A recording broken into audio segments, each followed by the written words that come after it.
Fala galera do Chorescast, estamos aqui para apresentar mais um episódio para vocês. Não esquece de curtir o nosso canal aí, ativar o sininho e compartilhar essa resenha aqui para que outros possam conhecer um pouco mais aí da história do Felipe. A gente está aqui com o nosso convidado, Felipe Salles.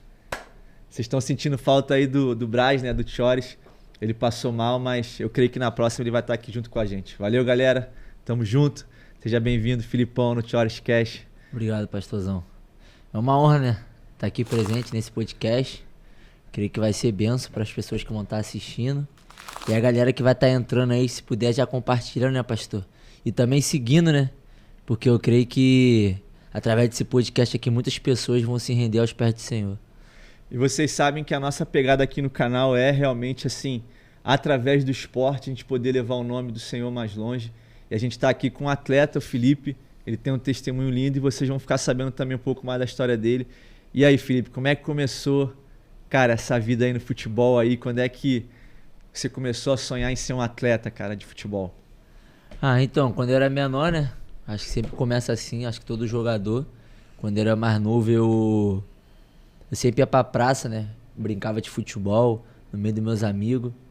E ali o meu pai, ele sempre... Meu sonho do meu pai era um dia ser jogador de futebol, né?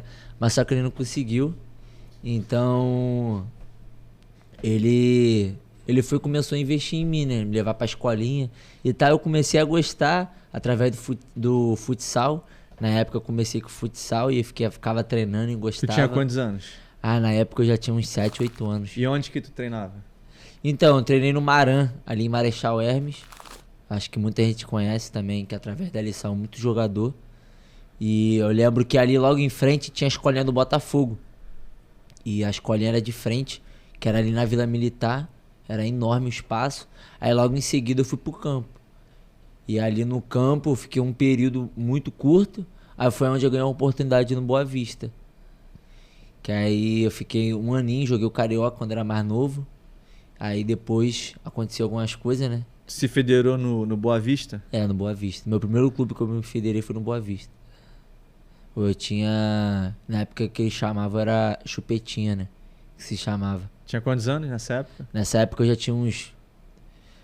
De 9 para 10. Aí eu treinava no campo. No caso, eles reduziam o campo, porque o campo era de 7, né? Porque que era só garotinho, né? Criança, a gente não tinha pulmão, né? Pra correr o campo de 12, né? Então, a gente foi. Aí dali eu fui pro Boa Vista. E logo em seguida eu me federei lá. Aí joguei o Carioca. Aí logo em seguida eu torci meu tornozelo contra o Fluminense, lá em Xerém, jogando o Carioca. Aí na época eu jogava de volante, né? Aí pela minha pegada, aí depois que me desceram pra zaga. Mas aí logo em seguida aconteceu a separação dos meus pais, que aí vai ser onde é meu testemunho, né? Que começou a andar as coisas.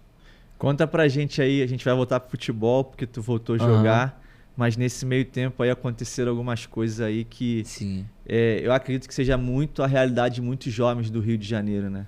Com tudo que o futebol envolve, as tentações, ofertas e tal, que às vezes acaba desvirtuando o cara do foco dele não chegar no nível mais alto, porque tem outras coisas ali que competem com o coração dele, né? E você é uma história viva disso. Como é que foi depois do futebol? Como é que foi essa questão do envolvimento aí, no tráfico e tal? Porque é a realidade de muitos jovens. E depois conta pra gente aí como é que se iniciou, como é que foi tua saída também. Fala um pouco pra gente aí, Felipe. Então, logo em seguida que eu tava jogando no Boa Vista, eu torci meu tornozelo, na época eu era novinho, aí eu fiquei 6 meses afastado. E nesse período, os meus pais se separaram. E aí logo em seguida eu fui morar em Macaé, em Carapebus. E aí meu pai chegou a ficar um tempo lá com a minha mãe e logo em seguida ele voltou pro Rio, que aí foi onde eles se separaram. E aí foi um período que mexeu muito comigo. E aí logo em seguida minha mãe veio. Ela veio pro Rio. E aí nessa época eu já tava começando a ficar rebelde. Questão da separação dos meus pais. E aí logo em seguida, aonde minha mãe tava morando, eu comecei, né? Eu desde novinho, aí eu já tava com uns 12 anos. Já comecei, né? Em vez de ir pra escola, Eu ficava na favela, andando com algumas pessoas, andando com aqueles meninos que já começam a fazer parada errada. E ali a minha mente, ela foi trabalhando e eu achando que aquilo ali era tudo muito normal. E logo em seguida, eu conheci um amigo que ele era DJ. E aí eu cheguei a frequentar alguns estúdios e tal, e aí eu gostei. E aí nessa eu comecei, né, a tocar em alguns lugares, principalmente em bailes, né, que é onde que me deram muita oportunidade. E aí aquele mundo ali, na Baile época... de favela? Baile de várias favela. Comunidades tu chegou a tocar? Ah, várias. Muitas comunidades, uma delas Torre, Chapadão, Na Penha, Juramento, Faz Quem E Quer. tu ficou sendo conhecido no meio como DJ? No meio, no começo sim. Na época eu era conhecido como o DJ da facção, que na época que eu tocava. E aí logo em seguida eu fui fazendo muita amizade dentro do tráfico. E assim... E desde pequeno, a gente não entrou nesse assunto, mas desde pequeno eu sempre fui berço evangélico. Mas assim, o que me fez me afastar literalmente foi que meus pais se separaram e aquilo ali mexeu muito comigo na época. E ver minha mãe passando por algumas situações de ela ter que dividir a panela pra mim e pro meu irmão e ela não comer. E porque se ela comesse, não ia ter comida pra mim nem pro meu irmão. Então minha mãe, ela dormia com fome pra alimentar eu e meu irmão. E aquilo ali se foi mexendo comigo, essas situações. E aí, de uma forma ou outra, eu fui achando uma facilidade de arranjar um dinheiro. E nisso eu fui me envolvendo cada vez mais. Aí logo em seguida, um amigo meu foi e falou assim pra mim. Um amigo não, na época, que era meu amigo, eu chamava como amigo. Ele chegou e falou, pô, cara, tu não bebe, tu não fuma, tu não usa droga. Pô, hoje em dia é difícil ter alguém assim no crime. Porque a maioria dos caras tudo se derrama, tudo entra na mancada. E, pô, eu acho que você iria longe se você se envolvesse. E, pô, tu já tem maior respeito pela galera. O cara te fez aquele convite do mal, né? Do mal. E, tipo assim, e aquela época eu já não tava servindo a Deus, já não tava indo na igreja, já tava com a cabeça revoltada, pensando em muitas coisas. E aí logo em seguida eu larguei a profissão, cheguei a tocar tipo 1 ano assim como DJ, 1 ano e pouco. E logo em seguida eu larguei tudo, larguei estudo, foi onde eu literalmente decidi pra mim parar com o futebol, parar com a escola. E... Nesse período aí tu tinha que idade, mais ou menos? Então, tu decidiu parar de jogar bola? Foi logo em seguida quando eu saí do Boa Vista. Uns 13 anos? Não, já... tava com 11, tava com 12 anos mais ou menos. 12 anos. Aí, nesse período, aconteceu isso tudo. Eu, pô, nessa 13... idade tu já começou a tocar como já, DJ? 12 anos? Caramba. E aí, logo em seguida, eu já fui. E... Logo em seguida, eu comecei a sair. Na época, minha mãe pensava que eu tava na escola. Eu tava matando aula, fazendo algumas coisas. Às vezes, minha mãe tava dormindo. Eu saía de casa escondido pra tocar em outros lugares. Então, tipo assim, a minha mãe acordava de manhã pra ir pro trabalho. Ela ia no quarto e não me via. E ela não entendia nada. E aí eu fui crescendo assim. Aí com 13, com 13 anos pra 14, foi onde minha cabeça mudou. Foi onde eu me iludi. Eu falei, quer saber? Eu vou envolver com tráfico. E o que prende muita gente hoje no tráfico, muito jovem, é questão assim, de mulher, entendeu? Ostentação, querer mostrar um poder que dentro da favela você tem, infelizmente. Dentro da favela você é o rei, quando você segura uma arma, todo mundo te respeita, você é o super-herói. Então, tipo, aquilo ali foi me alimentando. E o que pega muito também, né, Felipe, que muitos desses jovens, eles não têm acesso a algumas coisas, né? Vamos dizer assim, de forma financeira, né? Às vezes moleque, família pobre, passou dificuldade, e aí ele vê no tráfico um meio para ele ter alguma coisa, dinheiro, sabe, mulher, ostentar ali, né? E isso é um engano, né? E muitos jovens são enganados assim. Né? É engano, mas assim, como eu sempre falei, hoje o tráfico, 80% que tá ali são filhos de cristão. Pessoas que estão ali na igreja, pastores, pessoas que servem a obra. Então a maioria que tá ali são filhos de pessoas que realmente buscam a Deus. E é o que eu sempre falo, quando eu tenho a oportunidade de falar para algum casal que já tem filhos, eu falo, ter que fechar todas as brechas, porque o diabo, como ele fez na minha família, mas graças a Deus, Deus me deu a oportunidade de eu mudar de vida, mas o diabo ele quer destruir famílias. E a primeira coisa que ele vai atacar vai ser os filhos, entendeu? Eu fui, por um tempo, foi o diabo onde ele me atacou. Ele me levou em lugares onde feriu a minha mãe até hoje, porque mesmo que eu já tô numa vida totalmente transformada por Deus, a minha mãe, ela sofre por causa do passado, porque muita coisa mexeu com ela, mentalmente. Na época, minha mãe tomava remédio de pressão, tomava calmante, tomava, na época, negócio de depressão, porque minha mãe, a qualquer momento que o celular dela tocava, a partir das 10 horas da noite, ela achava que uma ligação já era porque eu tava morto. Antidepressivo, né? Então assim, isso aí, pastor. Então assim, minha mãe sofreu muito. Hoje, eu sei que eu desgastei minha mãe por uma situação que eu fiz, entendeu? Mas assim, Deus transformou a minha vida. E durante esse todo o processo, o diabo, ele é total assim, todos os momentos ele me cegou. Entendeu? Meus pais, eles iam na comunidade, tentavam conversar comigo e não dava ouvido. E cada vez mais eu ia me envolvendo de uma forma que nem eu estava imaginando que eu ia me envolver. E aí um certo dia, um cara que era responsável pela comunidade na época, ele foi preso. Aí quando ele chegou dentro da cadeia, ele falou de mim pros caras, falando que eu nunca tinha devido a ninguém, que eu pagava direitinho. Na época, rolava algumas operações, os meninos corriam, eu ficava pra trocar tiro. Então, tipo assim, de uma forma ou outra, eu fui pegando uma responsabilidade dentro da favela, uma moral. Aí logo em seguida, que o cara foi preso, eu com 14, em quase 15 anos, eu virei gerente de uma comunidade. E aí quando eu virei gerente, num dia que me deram isso tudo na minha mão, nem eu imaginava daquilo que eu tava pegando. Porque é uma responsabilidade muito grande. E assim, os caras não tem pena. Se você errar, tu paga com a tua vida. E assim, total momento ali, Deus foi me guardando. Porque sempre que eu chegava em casa, a minha mãe tava ali, de joelho. Eu chegava em casa, eu ficava 3 dias, uma semana pra ir em casa. Eu chegava em casa, minha mãe tava de joelho. Eu saía de casa e minha mãe tava de joelho. Então assim, eu creio que através da oração da minha mãe, Deus me guardou de coisas que eu já passei por muita coisa, que eu sei que foi livramento do Senhor, mas eu creio que Deus me livrou de muitas coisas também, que talvez que eu nem sei o que ia acontecer comigo. Porque essa vida é uma vida muito... Quem tá ali já sabe. Ou tu é preso ou você é morto. E logo em seguida, minha mãe, na época que eu tava me envolvendo, as pessoas falavam pra ela: ó, teu filho tá andando com os meninos lá em cima. Minha mãe não acreditava, porque ela achava que eu tava na escola, né? Que eu tava jogando bola. E aí logo, quando ela foi perceber também, eu já tava envolvido. Foi onde eu tava indo pra casa armado.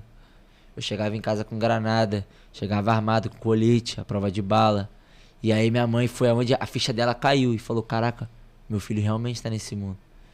Nossa. E aí ela ficou por muitos anos, assim, tipo de 3 a 4 anos sofrendo.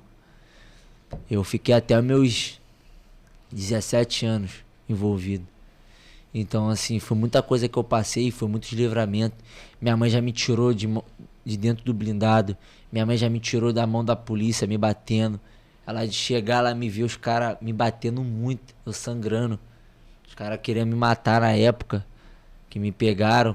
E me pegaram com as drogas, com arma. Mas mesmo assim, a minha mãe ia lá. E um dos dias que eu comecei a despertar, que Deus tinha um chamado pra mim, foi quando era de noite. E aí teve uma Troia, no caso a gente chama de uma Troia, porque teve uma operação e a polícia ficou escondida dentro de uma casa, dentro da comunidade. E aí essa casa era de frente pra boca de fumo que eu ficava, muito parado com meus amigos. E ali ficava muita arma parada, era uma boca rica na comunidade que vendia muita droga. E aí um certo dia, eles foram uma sexta-feira à noite, a gente sentado, eles saíram assim de frente, pulando porta, arrombando o portão de onde que eles estavam por uma semana escondidos. E aí todo mundo conseguiu correr, né? Aí teve uma troca de tiro, e aí eles só me pegaram, que eu não tive reação. Aí nessa, tudo que tava ali, eles queriam jogar pra cima de mim. E eu era de menor, então, tipo assim, eles estavam falando, ó, se a gente levar ele preso, daqui a 6 meses ele tá na rua. Então bora matar, vamos fazer isso, aquilo. E aí os caras, pô, entrega, onde tá a droga, onde tá isso e aquilo. E aí eu nada te falar, e os caras me batendo, deram tiro de fuzil pra cima, botaram o bico do fuzil no meu peito, negócio muito quente. E eu chorando de dor. E aí eles falando, entrega, onde tá fulano, onde que tá isso, onde tá aquilo. E eu não podia fazer isso porque eu sei que ia morrer na mão dos meus próprios amigos. Então, eu tava ali e aquele todo momento... A primeira coisa que veio na minha mente foi minha mãe. Eu ficava assim, cara, o que vai ser minha mãe sem mim? E a todo momento vinha Deus. E aí eu por dentro de mim fazendo uma oração. Falei, pô Deus, me tira daqui, da mão desses caras. Esses caras vão me matar. E logo em seguida passou uma menina. E essa menina, ela sabia onde eu morava. Ela foi lá, chamou minha mãe de madrugada. E aí minha mãe tava dormindo de pijama. O anjo do Senhor que chegou ali avisar a tua mãe. E aí minha mãe de pijama, ela subiu a escada. Quando ela chegou lá em cima, ela me viu naquela situação. Eu apanhando, eu sentado assim, os caras me botou sentado em cima da minha própria mão. E eles me batendo. E aí botaram sacola também na minha cabeça. Aí logo em seguida subiu minha mãe. Aí nessa que subiu minha mãe, aí minha mãe começou a gritar, desesperada. Gente, pelo amor de Deus, é meu filho. Aí os caras falando, a gente vai matar teu filho é vagabundo. E aí o comandante da operação daquele dia, o cara era cristão. E aí ele virou pra minha mãe e falou assim, ô moça, você é uma mulher de oração? Aí minha mãe virou pra ele e falou assim, eu oro muito pelo meu filho, pelo amor de Deus, não mata meu filho não. Aí logo em seguida ele foi e deu um grito. Aí ele foi e mandou os caras que estavam me batendo parar. Aí logo em seguida ele falou assim, ô moça, eu só não vou permitir os meus amigos de trabalho matar o teu filho. Porque o Espírito Santo me incomodou porque você é uma mulher de oração. E outra, ele tem a cara do meu sobrinho, que se eu permitir eles matarem esse menino, esse vagabundo, que o teu filho é vagabundo, eu vou levar essa culpa pro resto da vida, porque eu vou ter uma sensação que mataram o meu sobrinho. Caramba. Aí nessa eles me liberaram. Eles pegaram meu celular, quebraram. Aí logo em seguida, ele mesmo foi, eu tava descendo assim, ele me deu no bandão. Me deu um chute. Antes de me liberar, né? Aí eu bati com a nuca assim na escada.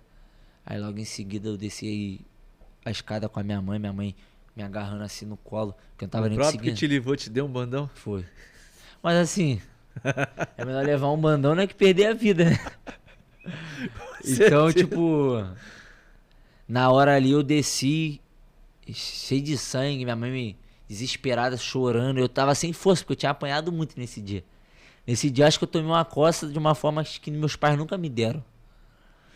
Então eu desci, aí minha mãe, filho, pelo amor de Deus, eu não aguento mais essa vida. Eu já não durmo mais, eu não tenho paz, eu não consigo trabalhar. Minha mãe é psicóloga. E as pessoas falavam assim, Ana, como é que tu é psicóloga e teu filho é assim? Então você também já estava afetando o trabalho dela. Uhum. Porque as pessoas não estavam levando fé na profissão da minha mãe. Pelo filho que ela tinha. Então minha mãe estava sofrendo em tudo que vocês imaginarem. Então, tipo, aí eu falei, não mãe, tá bom mãe, eu vou largar isso. Mas só que o diabo, ele me cegava. Aí meus amigos falavam assim, pô irmão, é assim mesmo. Volta, cara, é assim mesmo. Hoje tu apanha, mas amanhã tu tá de pé. Então, aí eu fui. Aí minha mãe achava que eu ia largar e eu voltava. Aí nessa que eu voltava, eu ia pegando mais responsabilidade. E o meu nome na época, meu vulgo era LP. As viaturas paravam assim na rua. Minha mãe no ponto pra ir pro trabalho, de ônibus, a própria viatura parava minha mãe e falava, ó, a gente vai matar teu filho. Teu filho tá dando muito trabalho. E a gente sabe que tu é a mãe dele, pode avisar ele. Quando a gente pegar ele, a gente vai matar ele. E minha mãe já ia pro trabalho desesperada. Meu Deus. Porque qualquer momento ela já sabia que o celular dela ia tocar. Porque como eu era de menor, infelizmente, tem pessoas que não fazem o que tem que fazer, que é levar preso. Então, tipo, como eu era de mais novo, Pra eles, tipo, vamos tirar a vida dele porque vai ser menos um. Menos um. E, tipo, tem muitas pessoas até que falam, pastor, bandido bom, bandido morto. Mas, assim, como Deus fez na minha vida, eu creio que Deus vai fazer na vida de muitos. Porque muitos ali, infelizmente, estão cegos. Então, em vez de a pessoa falar, pô, bandido bom tem que estar morto, tem que morrer vagabundo. Pô, por que não chama um cara, né? Conversa. Tenta entender o que está acontecendo. Porque as pessoas acham que todo mundo queria estar ali. Eu posso falar para você, tem muitos que estão ali até hoje e querem sair, mas só que não conseguem. Ou porque é procurado, ou porque já tirou a vida de alguém e sabe que se ele sair, alguém pode pegar ele na rua. Então, assim, eu não estou dizendo que essa vida é uma vida certa, mas todos que estão ali têm um motivo. Muitos ali moraram na comunidade desde novinho, não tinha um feijão, não tinha um arroz, não tinha um gás, não tinha um biscoito, e o tráfico que dava para ele. Então ele foi crescendo aquilo ali, então para ele aquilo ali é normal. O crescimento daquele jovem que às vezes está ali. A galera às vezes acaba querendo cair na questão do julgamento, né? Isso. E eu sempre falo muito isso, assim, graças a Deus o Felipe tá aqui e assim, você nunca precisou tirar a vida de ninguém, Não, já graças conversou a Deus. com isso, já conversou sobre isso e você não tem esse peso nas tuas costas, mas é o que a gente fala muito do salário do pecado, né? Isso aí. O salário do pecado é a morte. E eu lembro uma vez que eu fui visitar um presídio para levar a palavra, né? Lá em São Raimundo Nonato, no sertão do Piauí. E Deus falou muito a respeito comigo, falou muito comigo a respeito da... Eu lembro de um texto que Deus me deu, Tito 2,11. A graça de Deus se manifestou salvadora a todos os homens, né? Então, às vezes, a gente acha que a graça de Deus se manifestou salvadora só aos bons, só a quem é crente. Não. A graça de Deus se manifestou para o traficante, para o estuprador, para o cara que tira a vida da criança, que abusa do bebê. A graça de Deus também se manifestou, só que o pecado corrompe. Então, assim, todo mundo que estava ali preso, estava porque fez coisa errada. E se você fizer coisa errada, você vai pagar. Sim. Isso é uma questão, mas não cair no julgamento de que não existe saída, não existe uma solução, essa pessoa vai ser assim para sempre. Até que um dia você tem alguém na tua família que está no tráfico, ou que usa droga, que pega as coisas dentro de casa para vender e a qualquer custo rouba pai, pastor, rouba mãe. E é tipo, até uma coisa hoje que muitos jovens acham que é normal, que eu creio que muitas pessoas que vão assistir isso, jogos de cassino. As pessoas acham que isso aí também é um pecado. E muitas pessoas até hoje acham que, como eu sempre falei, não existe pecadinho nem pecadão. Tava no tráfico. Mas tem pessoas que estão fazendo coisas que também é pecado. Mas cada pecado tem uma consequência. Ponto. Eu tava ali, eu sabia que poderia acontecer comigo. E hoje eu tenho entendimento disso. Entendeu? Então, assim, eu tava ali naquele mundo, mas muitas pessoas eram levantadas pelo Espírito Santo e para falar de mim, tu tem chamado. Assim, eu sei qual é o meu chamado. Entendeu? Porque muitas pessoas já falaram pra mim, o Espírito Santo também já falou pra mim. E da onde que Deus me tirou, ninguém poderia me tirar. Porque minha mãe e meus pais fizeram de tudo. E não foram eles que me tiraram dali. Foi o Espírito Santo, foi o Deus. Então, assim, as pessoas acham que o bandido tem que estar morto. Não, cara. E como é que foi esse teu processo de você entender que aquela vida ali não servia mais pra você? Então, a minha vida foi através de um dia que eu tava no baile e aí eu falei pros meninos, eu falei, vou descer, porque o menino que tá lá que entrou pra boca agora, ele é novo, eu tô com medo de ele deixar a polícia entrar e babar o baile. Isso era umas 6 horas da manhã. E aí logo em seguida eu fui, peguei o AK, que tava com o menino, eu falei, pô, irmão, dá o AK aqui que eu vou descer. Eu fui descer de moto. E aí eu fiquei na primeira barricada lá, que era a barricada, que era a principal da entrada da comunidade. Que ali é onde o blindado subia. E aí logo em seguida eu fui e cheguei e falei, e eu tava 3 dias sem dormir. Porque era muita coisa que eu tinha que resolver. Eu só tirava um cochilo, eu tava com muito sono. E como eu não usava droga, eu bebia muito energético na época, bebia muito café. Então, nesse dia eu tava muito cansado. E aí eu lembro que eu virei e falei pro menino, eu falei, qualquer coisa você me acorda. E nisso tinha um sofá na boca. Aí eu fui, deitei, deixei o a arma assim encostada no muro. E aí eu falei pra ele assim, cara, qualquer coisa você me acorda que eu vou tirar um sono. E é um menino empolgadão, né? Menino novo. E aí eu fui e dormi, apaguei. Pastor, eu apaguei. Eu lembro que tem aquele sono profundo. Mas aí só que eu começo a escutar o rádio cantando alto, porque eu tinha aumentado o rádio no máximo. E aí logo em seguida eu escutei um chinelo correndo.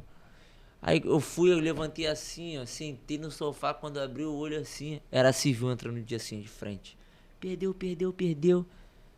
E aí eu olhei pra assim, eu falei, quer saber? Vou falar que eu sou viciado. Vou fingir que eu tô drogado. E aí, quando eu olhei assim, quando eu abri o olho, literalmente, tinha uma mesa, o garoto tinha deixado as drogas. Aí eu falei, tá bom, é só as drogas mesmo? Quando eu olhei pro lado, a arma também. E tipo, tudo que você perde, você tem que pagar. E aí na hora eu falei, cara, como é que eu vou pagar uma AK, 80 mil? De onde que eu vou tirar um dinheiro desse? E aí eu falei, caraca, não é possível, mano, que o menino fez isso. E eu pensando muito rápido, e logo em seguida tinha um beco aqui, e os caras vindo, perdeu, vindo de cantinho. E eu falei, quer saber? Meti a mão na arma, deixei tudo que tava em cima da mesa e corri pra dentro do beco. E nesse beco tinha um muro assim. No final do beco não tinha mais saída, porque tinha um muro grandão, e não tinha como pular. E aí logo em seguida aí isso era de manhã, era mais 6 e pouca da manhã, então os moradores iam pro trabalho. Muitas pessoas saíram da comunidade de manhã. E logo em seguida saiu uma senhorinha pra ir pro trabalho. Nessa eu estourei o portão dela, entrei, fui pra laje dela, fui pulando de laje em laje, E logo em seguida chegou um ponto da laje de uma favela, que pra eu pular pra outra laje, era tipo 200 metros. E eu não tinha força pra pular, era muito distante. Eu falei, cara, se eu pular aqui eu vou me arrebentar todo. E aí logo em seguida aí o que eu vi tinha uma caixa d'água. Eu falei, quer saber? Vou ficar embaixo dessa caixa d'água. Aí eu desmontei ali rapidinho a arma, deixei ela pequenininha e agarrei ela aqui, fiquei embaixo da caixa d'água, um papo de 5, 7 horas assim, embaixo da caixa d'água orando. E eu falando, Deus, se tu me tirar daqui, eu vou entregar meus pés, vou me entregar, pai, pra você, porque eu não consigo mais viver nessa vida, não tenho mais vida. E na época, era Natal ou Ano Novo, eu não tava com a minha família. Aniversário da minha mãe ia no shopping, na pizzaria. Eu não ia porque eu tinha medo de sair da comunidade, de eu chegar no shopping, ter polícia, ou até mesmo outra pessoa de outra facção. Então, eu tava perdendo muito momento da minha vida. E eu novo. Meu pai, filho, vem pra cá, vamos pegar uma praia. Eu não ia. Vamos na igreja. Eu não ia. Então, tipo assim, eu tava perdendo muitos momentos. Fui muitos momentos da minha família. Com a minha família. Viagem. E porque eu tinha medo de sair daquilo ali. E eu não tinha como sair dali porque tem uma responsabilidade. Agora é um trabalho. Eu ficava de 8 da manhã, meu plantão era de 8 da manhã até 8 da manhã do outro dia. E aí chegava no outro dia, eu queria dormir, descansar. Ou senão eu tinha que resolver outras coisas, outros pepinos. Então eu fiquei embaixo daquela caixa d'água orando, pensando na minha mãe. Eu falando, Deus, me tira daqui, pai, me tira daqui. E a civil cercou a casa, falando, ó, ele tá aí em cima. Eu falei, vou morrer. Eu vou morrer, já dentro de mim. Eu falei, vou morrer.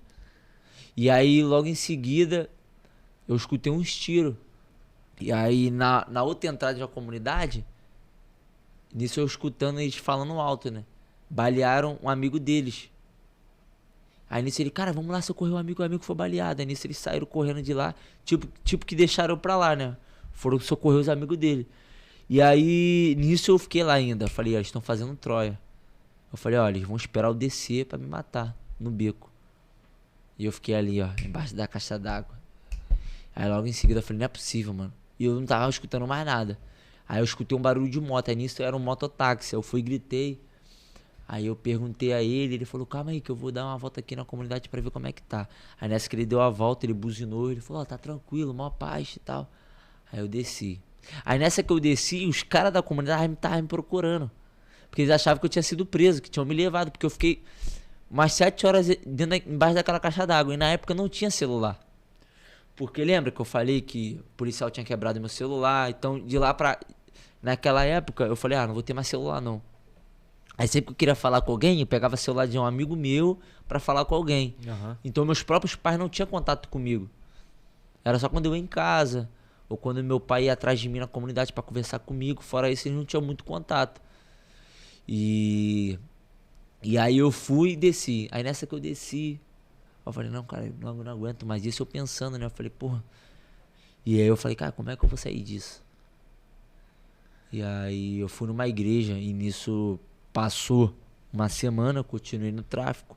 Aí num domingo, isso foi num dia de baile que eu desci. Aí num domingo, isso era 8 e pouca da noite, e o Espírito Santo, que eu creio que foi ele sim que tava me incomodando, eu falei, eu tenho que ir na igreja, tenho que ir na igreja, tenho que ir na igreja. Aí eu lembro que eu tava ali na boca de fumo conversando, rindo pra caraca. Aí eu virei pros meninos e falei, mano, eu vou ali na igreja ali rapidão. E na época já tinha uns caras que ficavam atrás de mim, que eram meus segurança. E aí eu lembro que eu entrei na Assembleia de Deus, dentro da comunidade. E os caras ficaram lá fora me esperando. E quando eu entrei, a pastora ela tava orando.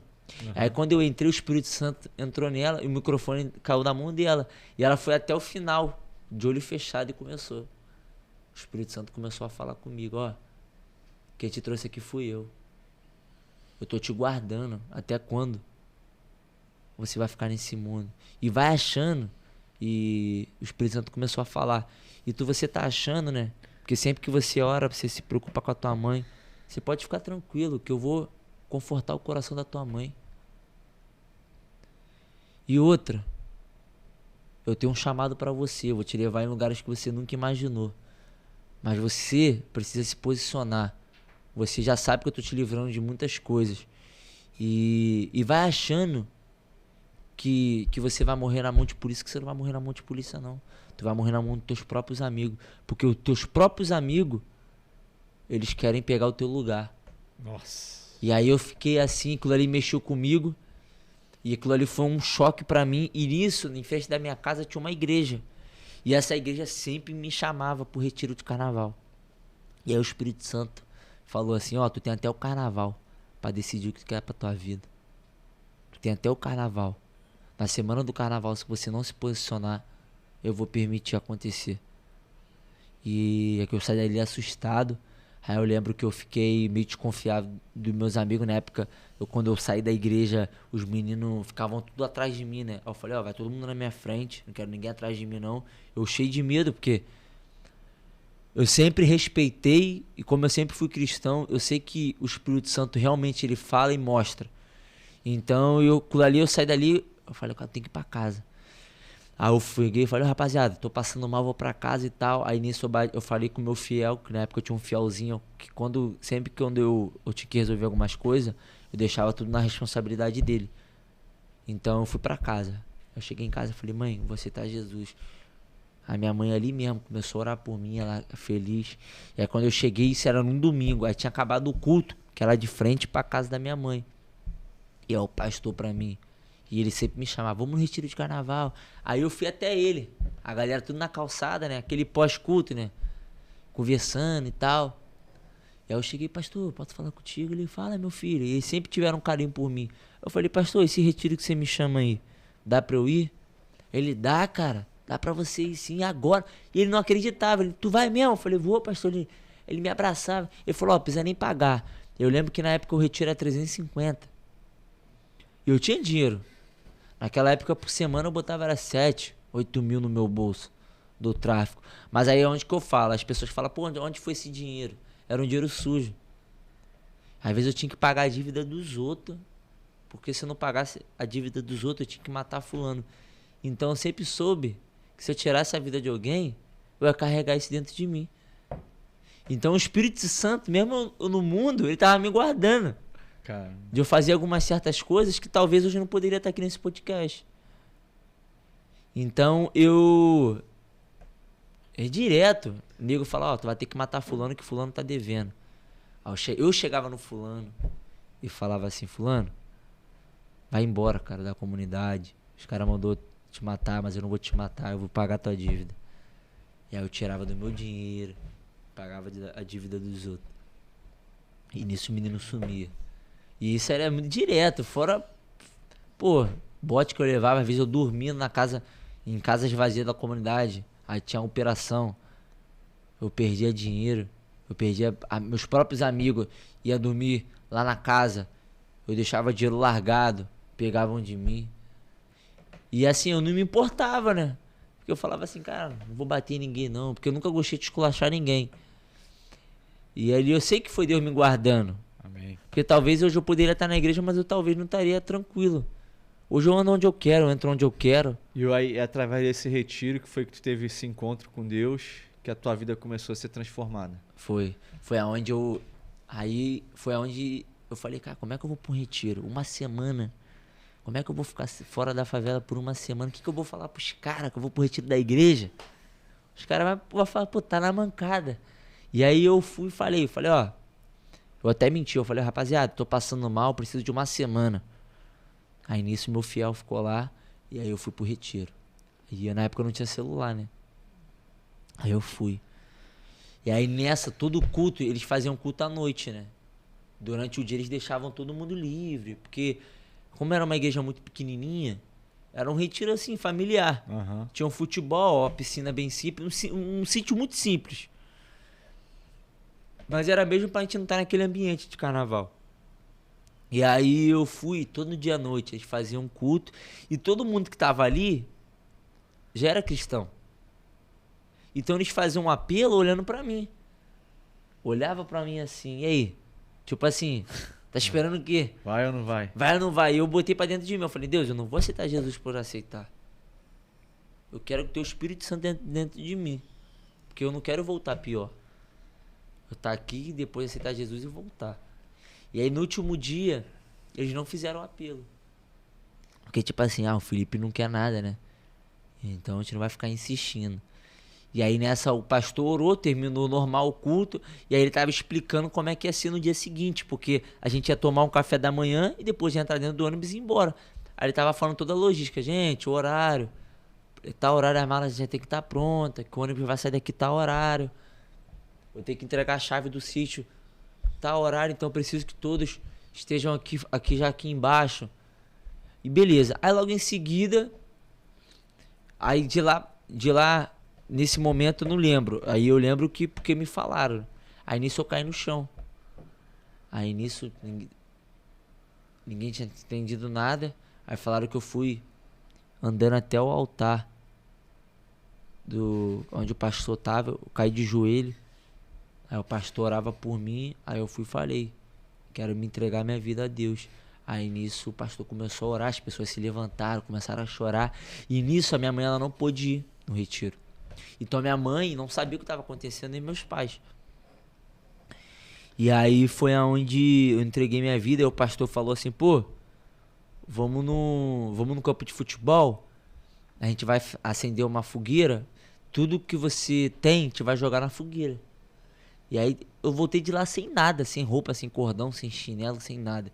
E tudo que eu jogava na fogueira assim, tudo que eu jogava saía tipo, as fumaças saíam em forma de serpente.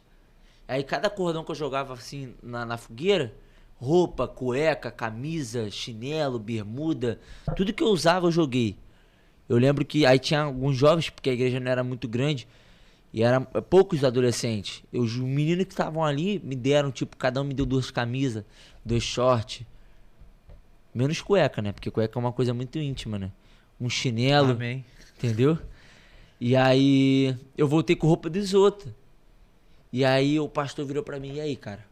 Quer que eu vá lá contigo agora pra tu falar com os caras? No próprio dia que eu cheguei. Aí eu falei pra ele, falei assim, pô, pastor, vou te falar, não precisa não. Se é o que Deus quer pra mim, eu tô tranquilo, Deus tá comigo.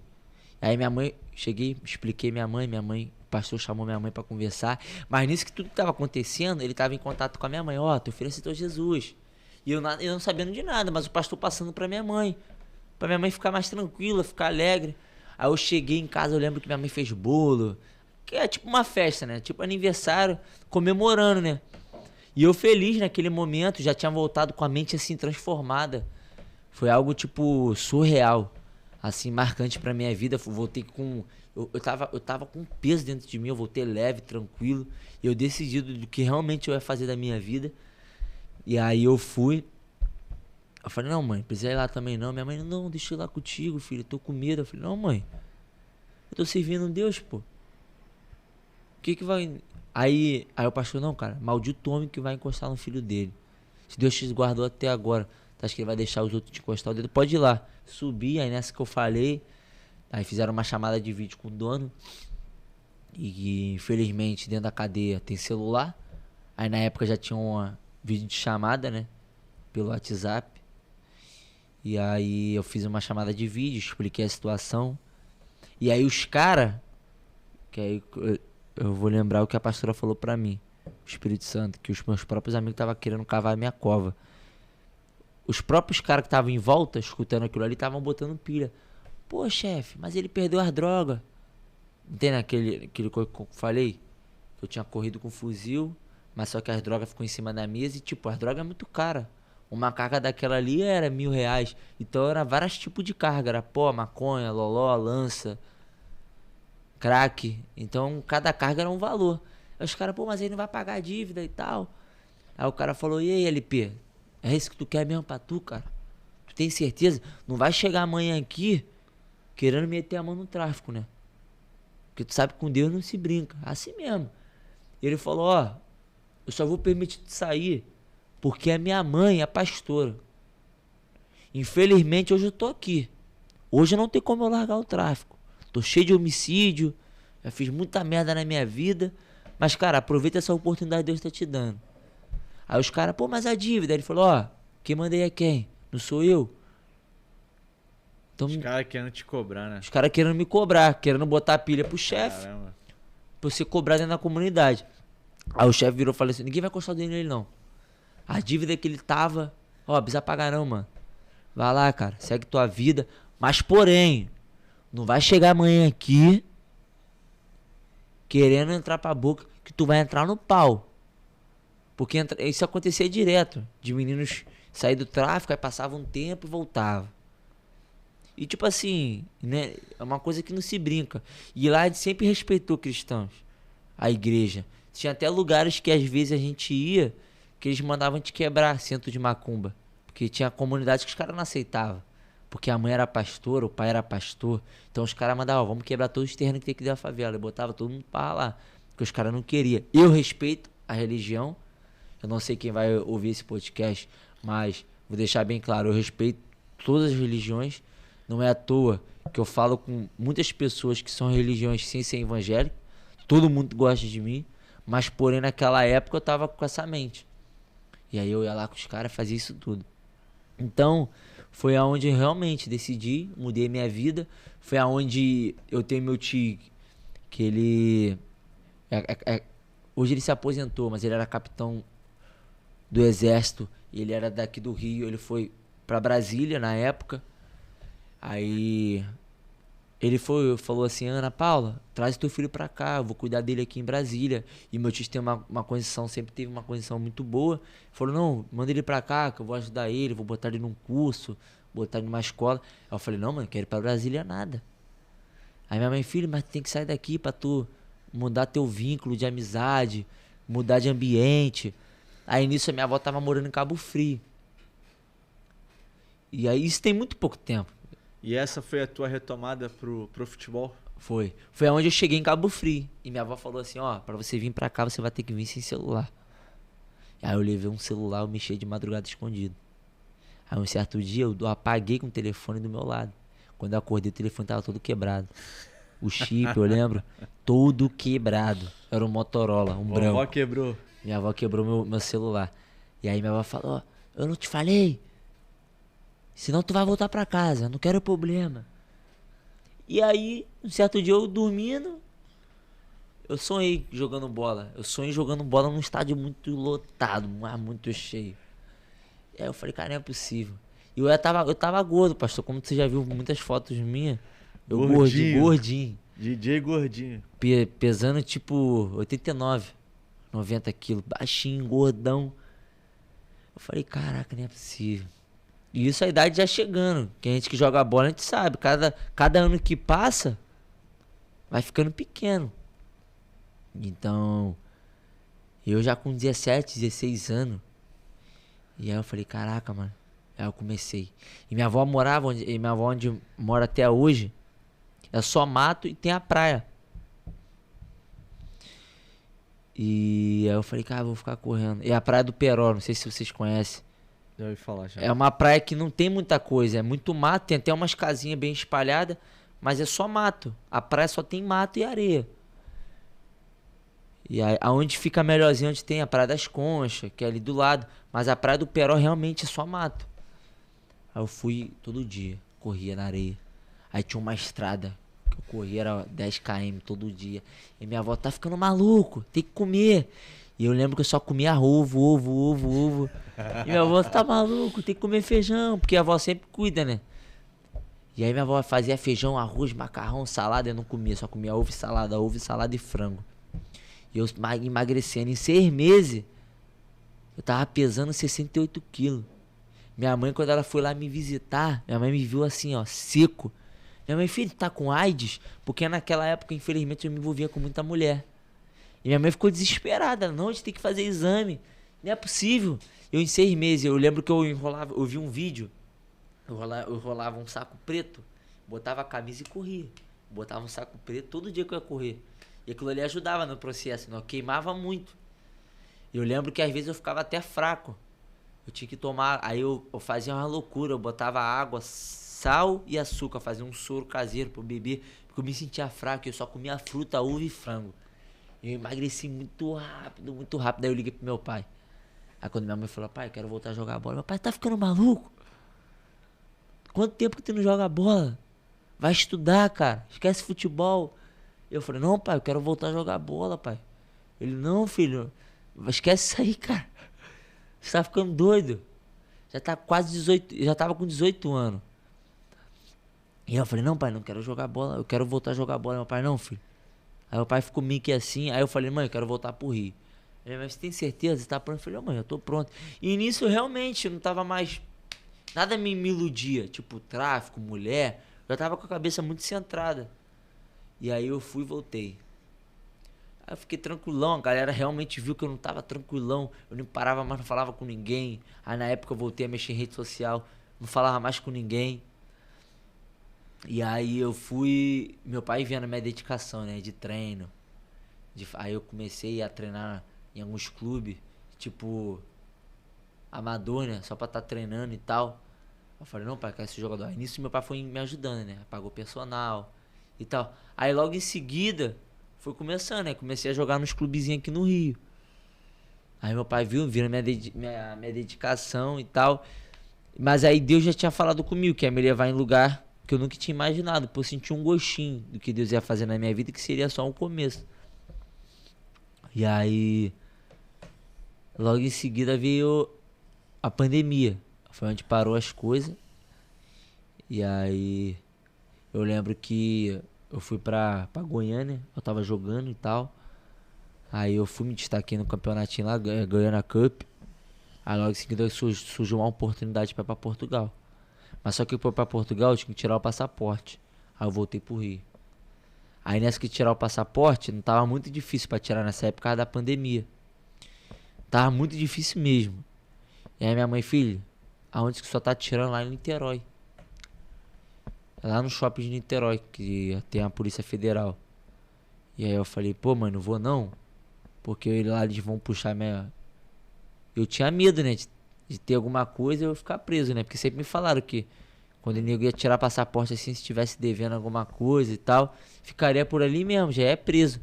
Minha mãe, não, filho, a gente tem que ir lá, filho, senão tu vai perder essa oportunidade. Eu falei, mãe, eu não vou. E aí nisso minha mãe, ela atendia uma mulher que ela era da polícia. Aí ela falou assim, fulana, tu pode puxar aí, que esse meu filho tá devendo alguma coisa, porque ele tá com medo, ele cismou com isso. Ele, tá bom, Ana, eu vou ver aqui. Aí ela foi, puxou, não tava dando nada, aí eu fui com a minha mãe. Aí eu fui, entreguei meus documentos, tudo assim certinho. E aí a mulher falou assim, ó, por conta da pandemia, daqui a 2 meses a 3 meses que teu passaporte provavelmente deve sair, porque não tá muito difícil pra tirar agora. Porque pra você viajar pra fora agora só pode a trabalho, não pode mais a passeio. Então assim, pra você entrar num país só entrava a trabalho. Não tinha aquela parada de querer curtir, não tinha, era só trabalho mesmo. E aí o clube foi, mandou as cartas, tudo. E aí eu lembro que em 15 dias, cara, Em 15 dias chegou e-mail pra minha mãe, pra lá buscar o passaporte. Aí eu falei, mãe, não vou nada. Essa mulher falou pra mim que ia demorar 2 meses, 3 meses. Como é que saiu em 15 dias? Tem alguma coisa errada. Eu falei, mãe, eu não vou. E minha mãe, não, filho, tem que ir lá. Eu falei, não, mãe, eu não vou. E a mulher falou pra mim, e tinha lá no e-mail, né, dizendo que se eu não fosse lá em 1 mês pegar o passaporte, aquele passaporte não ia estar mais valendo. Eu ia ter que fazer um outro. Minha mãe, filho, você tem que ir lá pegar esse passaporte. Eu falei, mãe, eu não vou, mãe. Tá maluco? Tem alguma coisa errada. A mulher falou que era em 2, 3 meses. Em 15 dias o passaporte tá pronto. Minha mãe tanto insistiu. Eu fui, tá bom, mãe, eu vou. Aí minha mãe foi comigo. Aí nessa que eu cheguei, aí eu lembro que eu entrei na sala de... Aí sim, era... a Polícia Federal lá é até no estacionamento. É no estacionamento do shopping. Eu parei o carro de frente. Falei, mãe, já fica um carro ligado. Qualquer coisa... É porque... Eu falei, não, mano, não é possível. Aí eu entrei, eu lembro que eu empurrei a porta de vidro, escaldadão, assim, a moça que tava... A secretária, tá tudo bem? Eu falei, não, tá tudo bem. Ela falou, pois não. Eu falei, não, então, chegou e-mail, aí eu entreguei um papel pra ela. Ela, tá bom, calma aí, espera aí. Eu falei, caraca, é agora. E eu pensando, né, eu falei, pô, não é possível, mano. Aí ela falou, ó, vai lá buscar teu passaporte. Aí eu tinha que entrar numa sala. Aí nessa que eu entrei, tava lá meu passaporte. Aí eu tive que assinar. Aí quando eu peguei meu passaporte, assim, eu lembro que eu chorava, né? Porque, pô, aquilo ali pra mim foi um milagre, mano. De um menino que tava, pô, há 1 ano atrás no tráfico, segurando arma, ter um passaporte. Aquilo ali pra mim já foi um grande milagre na minha vida. Eu tenho esse passaporte até hoje.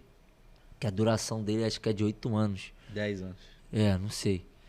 E aí eu fui, peguei meu passaporte, saí chorando, abraçando minha mãe, filho, viu? E tal. E aí, beleza. Aí nessa foi todo o processo, né? Correria e tal. Aí eu mandei pro cara, foram. Aí fui, deu tudo certo. Aí no dia que chegou o dia da viagem, aí minha mãe falou assim, filho, eu não consegui trocar em euro, porque o euro tá muito alto. Porque na pandemia, eu lembro que o euro tava muito alto, tava R$8 1 euro. 8 e pouco, às vezes batia 9, caía pra 8. E minha mãe, filha, eu não consegui comprar. Aí minha mãe foi na loja americana, comprou bala, tudo que tu imaginar assim, biscoito. E aí eu sentei. Aí chegou o dia do voo, eu cheguei no aeroporto, o cara falou, ó, vamos ver aqui, cara. Mas ele, futebol? Ele falou, cara, olha.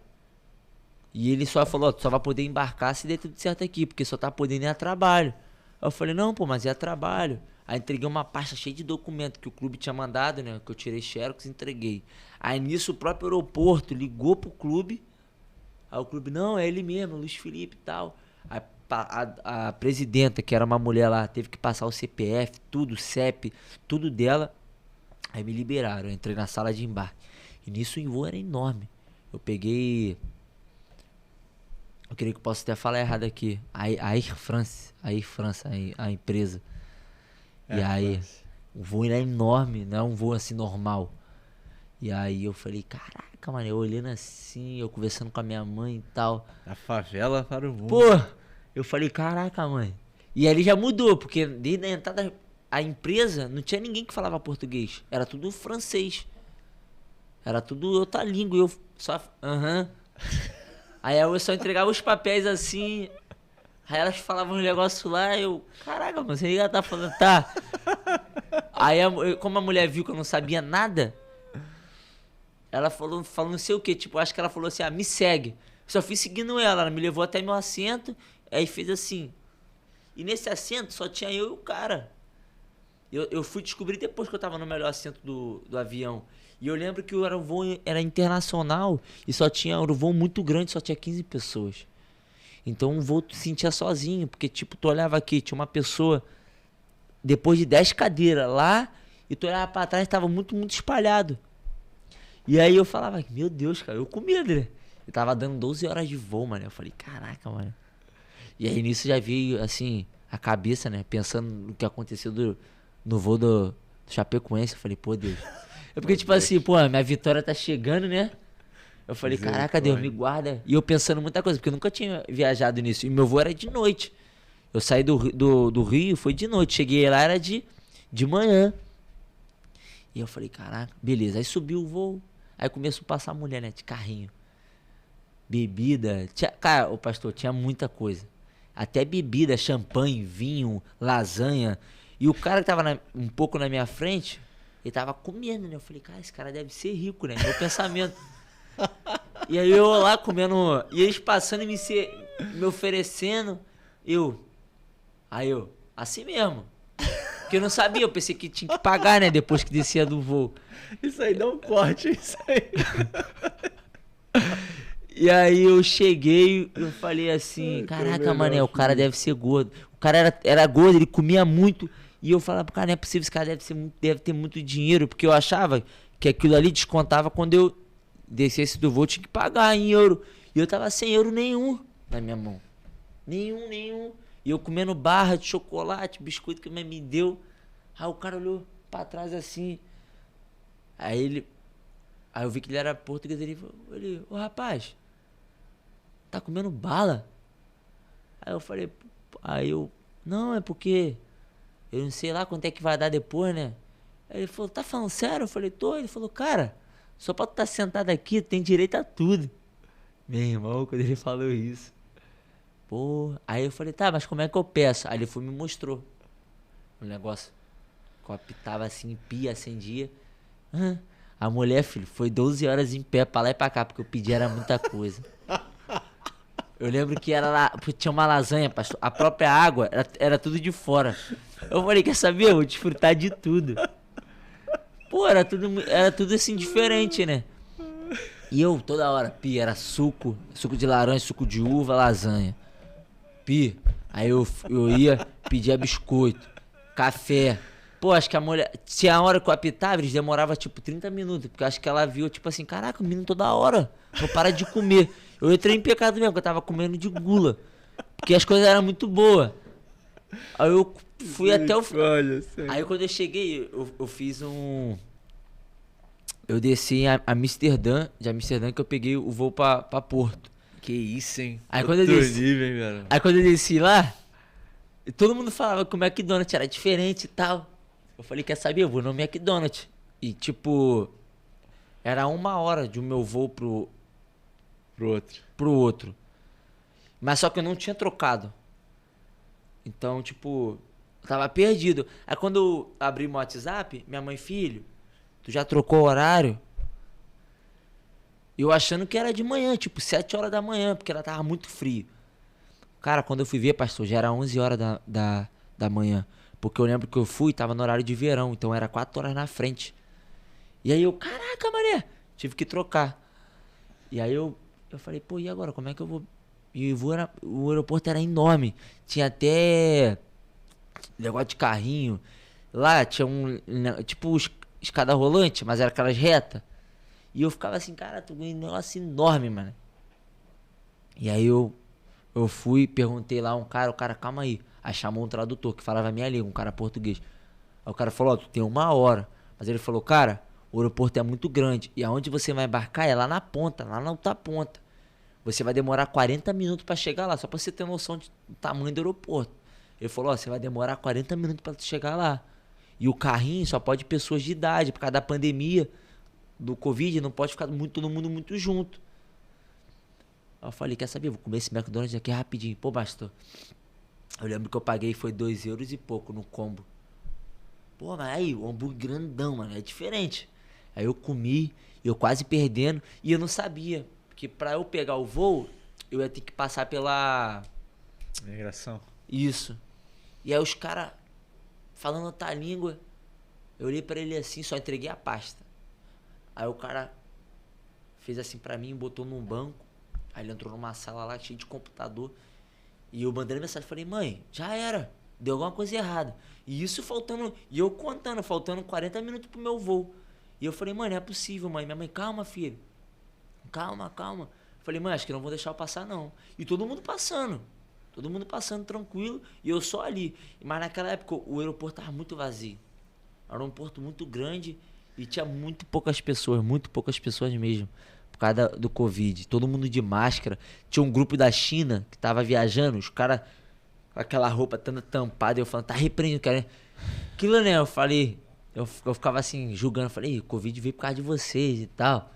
Eu gravando um vídeo, mandando pra minha família. Eles com aquelas roupas brancas, de capacete, de tudo. Eu nem chegava perto.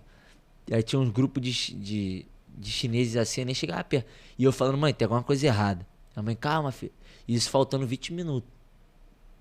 E aí chegou uma mulher que falava a minha língua. Ela, moço, me desculpa, demora. Mas só que a gente teve que puxar tudo. E aí eu já suando frio. Falei, já era. E vamos botar de volta pro voo pro Brasil. E aí ele falou, olha, cara, a gente pede desculpa, mas só que a gente entrou em contato com o voo que você vai. Eles estão até te aguardando lá, só falta você. Você tá liberado. Porque a gente teve que puxar, porque a gente achou muito estranho. Pô, jogar bola no meio do Covid.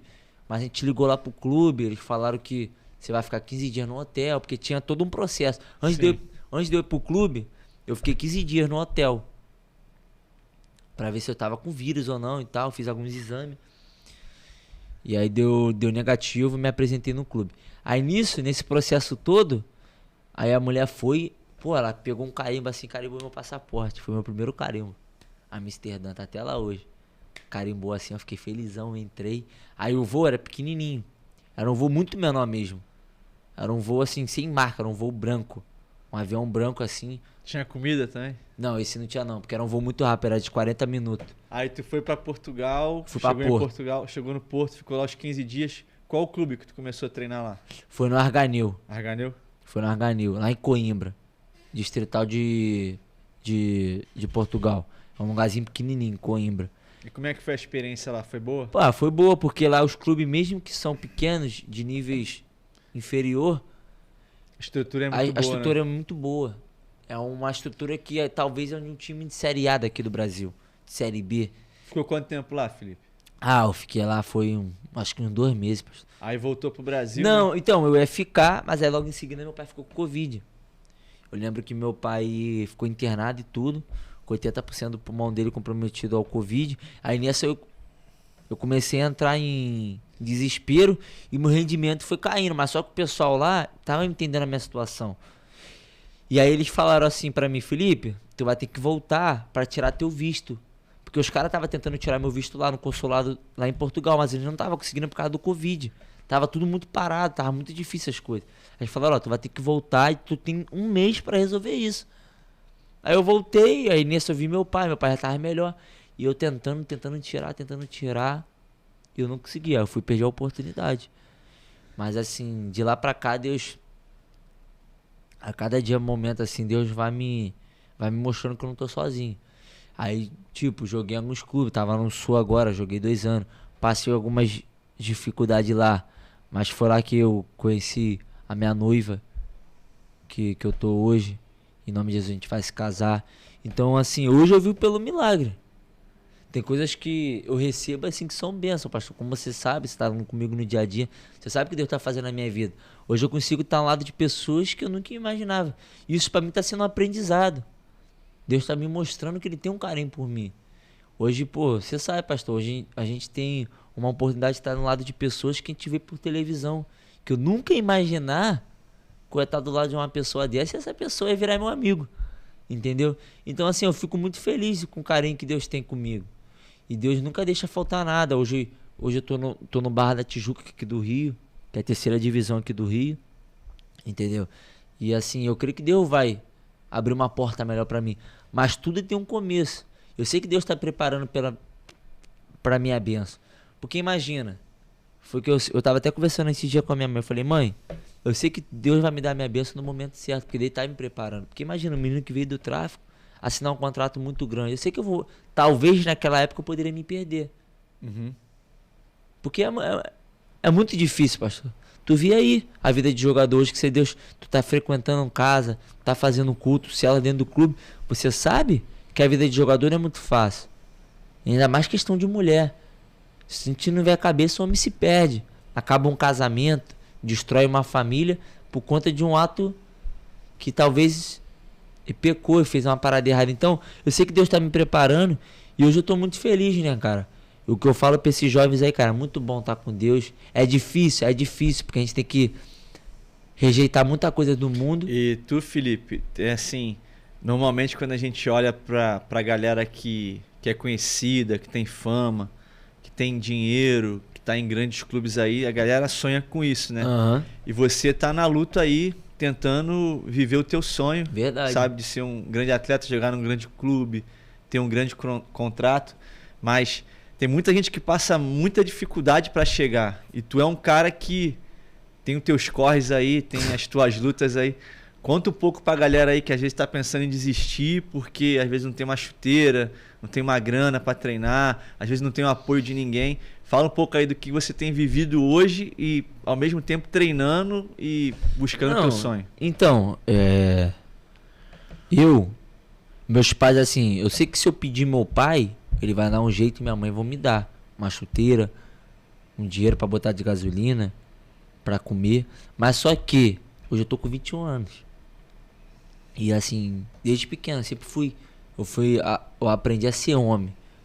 Então, tipo, hoje eu tô num clube que eu não recebo nada. Entendeu? E aí, mas tá, como é que eu vou me manter?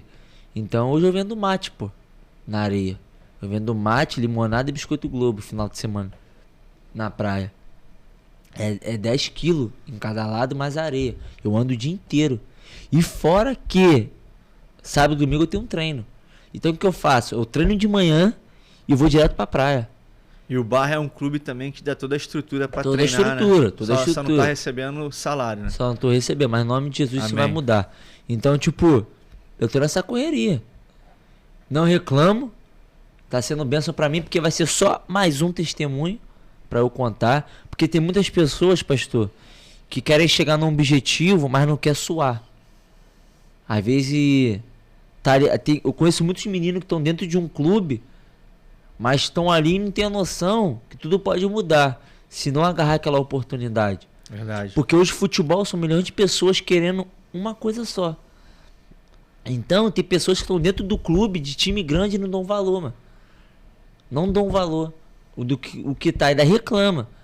E às vezes em time grande, pô, caraca, lá não tem isso. Mas o cara ainda recebe, pastor. Porque hoje em dia tem menino de 17 anos que já recebe salário dentro do Flamengo. E às vezes não clubes, dá. né, também. Então, tipo assim, o que eu falo pra essa juventude aí, que hoje tá desempregado, que tá treinando, cara, não desiste do sonho, não. Mas também tem que ser homem, pô. Arranjar um trabalho. É cansativo? É cansativo. Eu falo pra você, eu não queria estar na areia. Eu chego em casa assado, pô.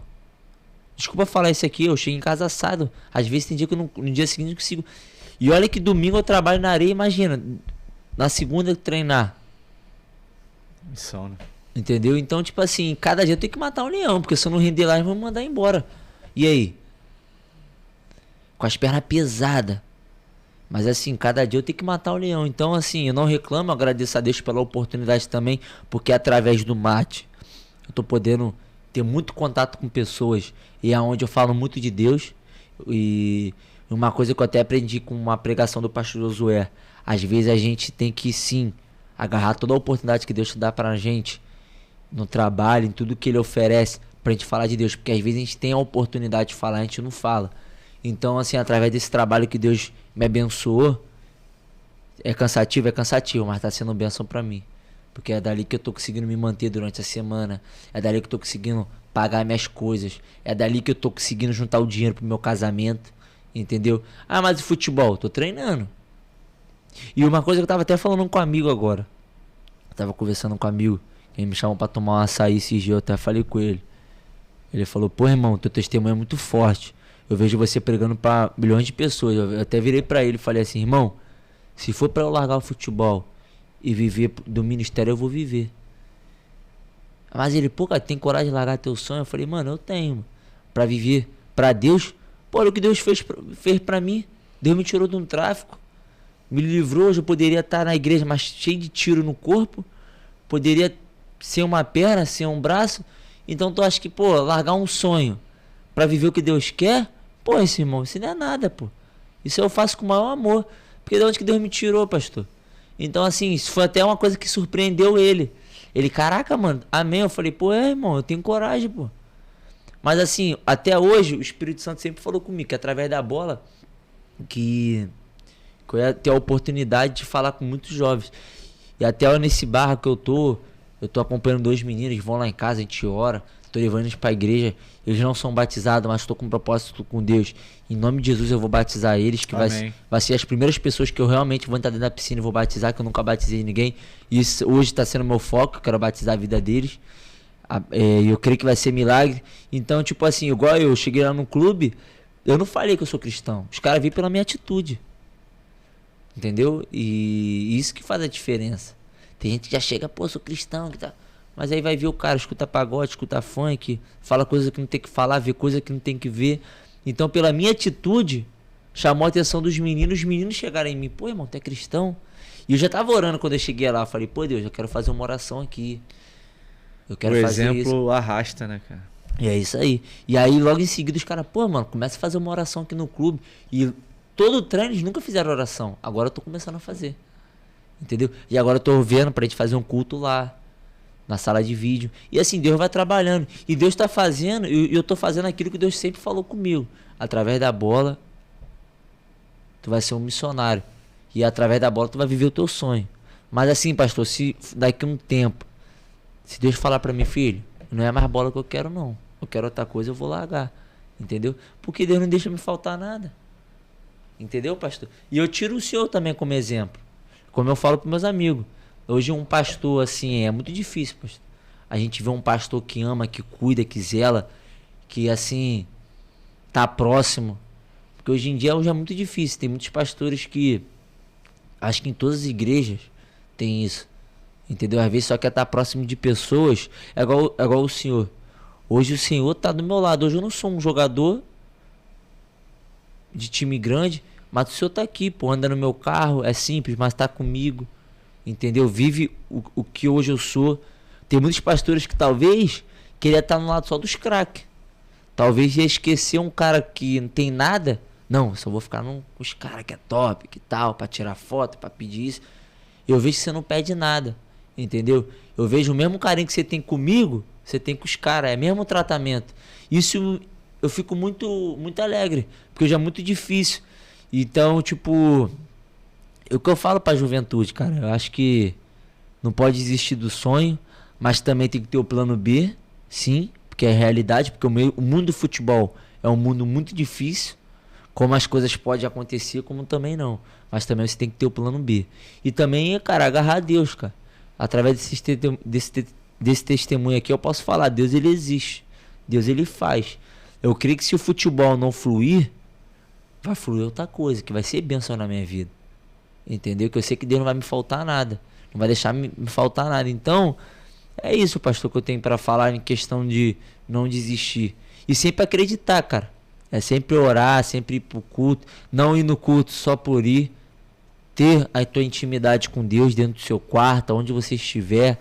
Até mesmo dentro de campo. Tem às vezes que eu tô dentro do campo, treinando, cantando louvor. Baixinho, mano. Coletivo rolando e eu ali, cantando louvor. Orando. E tipo assim, e eu falo, pô Deus, onde eu estiver, pai, eu quero estar ligado no teu espírito. Tem esse dia agora eu tava no monte. Eu fui no monte lá em Nova Iguaçu. Isso foi no dia de semana. Eu saí do monte, foi de manhã e fui direto pro treino. Eu cheguei no treino, filho, porra, assim, cheio do Espírito Santo. As pessoas vinham falar comigo. Amém. Sabe, quando você tá com aquela autoridade lá em cima. Eu fiz uma oração, que foi nesse dia que eu fiz a primeira oração. Pô, a primeira oração, cara, o Espírito Santo tá ali, cara. Os meninos tudo chorando. Aí foi onde Deus ali tocou no coração de alguns, e alguns vieram até a mim, cara, preciso da tua ajuda e tal. Pô, cara, como é que eu... Porque a maioria dos jogadores hoje em dia, o que mais afeta é a questão de mulher. Porque hoje a bola, infelizmente, dá uma facilidade muito grande. Porque tem muitas meninas que hoje não se valorizam. Só porque o cara tem uma chuteira, às vezes o cara não joga em lugar nenhum, pastor.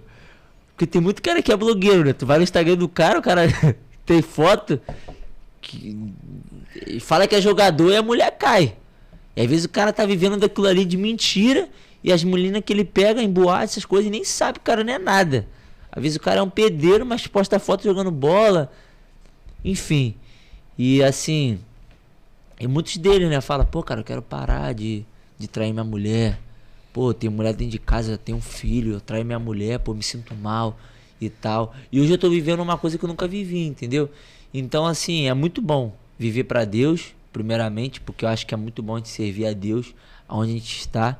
E uma coisa que eu falo, cara, que ser espelho, mano. Se você acha que não, eu quero ser espelho quando eu estiver em time grande. Você já pode ser um espelho em time pequeno, até desempregado. Porque sempre tem uma pessoa olhando pra você. Amém. Entendeu? Então, assim, tem muitas pessoas que ficam me observando. Porque tem nego que só fala, pô, os caras só observam a gente. Não, pô. Aí tem nego que, pô, aquele menino ali fala diferente, anda diferente. Pô, caraca, mano. Aquele menino ali tem um brilho do Espírito Santo. Porque as pessoas que estão de fora lá vê. Então as pessoas se aproximam, querendo aprender alguma coisa. Então é isso, é sempre cuidar, né? Do que a gente fala, do que a gente vê, cuidar do tipo de resenha. Porque é tipo, eu tô lá no clube, eu não posso me afastar dos meninos. Os meninos estão falando merda, eu tô ali no meio. Mas eu tenho minha postura como cristão. Os meninos estão vendo vídeo, mostrando foto, eu tenho minha postura. Amém. Entendeu? Esses dias aí, um deles estava dentro do carro comigo, mostrando vídeo de mulher para um amigo meu que tava atrás, no banco carona. Aí foram me mostrar. Eu falei, cara, pô, irmão, não me mostra não. E eles são casados. Casado mesmo, de casamento civil. E eu falei, pô, irmão, não me mostra isso não, mano. Porque isso aí já tô traindo minha mulher, mano. E olha que eu não sou casado. Mas assim, eu falei assim, não vou julgar os caras. Eu vou usar eu como exemplo. Amém. Pra incomodar eles. Eu falei, pô, irmão, eu já tô noivo. Não posso ficar vendo mulher pelada. Mulher nua. Eu tô em pecado. Minha mulher tá lá se guardando pra mim, vou ficar vendo mulher. Mas, aí eles falaram, mas tu não tá fazendo nada. Eu falei, irmão, não tem lógica, isso já é errado. Tu ia gostar que tua mulher tá lá olhando foto de homem? Ele, caraca, mano, é verdade. Eu falei, então, irmão. Se posicionou, né? Eu me posicionei na base daquilo ali. E naquilo ali surgiu um assunto dos meninos. Caraca, mano, eu quero ser igual a tu. Parar com essas paradas. E como é que tu conseguiu? Orando, buscando. Porque a gente que é homem, até a mulher também, a gente tem que fortalecer a nossa mente. Ainda mais nesse mundo que estamos hoje, né? A rede social, o TikTok. Eu nem tenho TikTok. Twitter, nem tenho. Eu só tenho meu Instagram e o WhatsApp. Porque na época que eu fui abrir o TikTok e o Twitter, eu não seguia nada. Eu lembro que eu tinha acabado de criar meu TikTok. Eu não seguia ninguém. Os primeiros vídeos que apareceu foi mulher rebolando. Eu falei, pô, não é possível, mano. Mas eu não sigo ninguém. Mas a própria rede social divulga. Eu falei, cara, não vou ter isso não. Porque isso vai me desviar, pô. Imagino eu. Assim, pastor, vou falar aberto aqui no podcast. Eu só posso ter relação depois do casamento. Eu tô me guardando. Imagino eu. Pô, tô me guardando. Não tô me masturbando.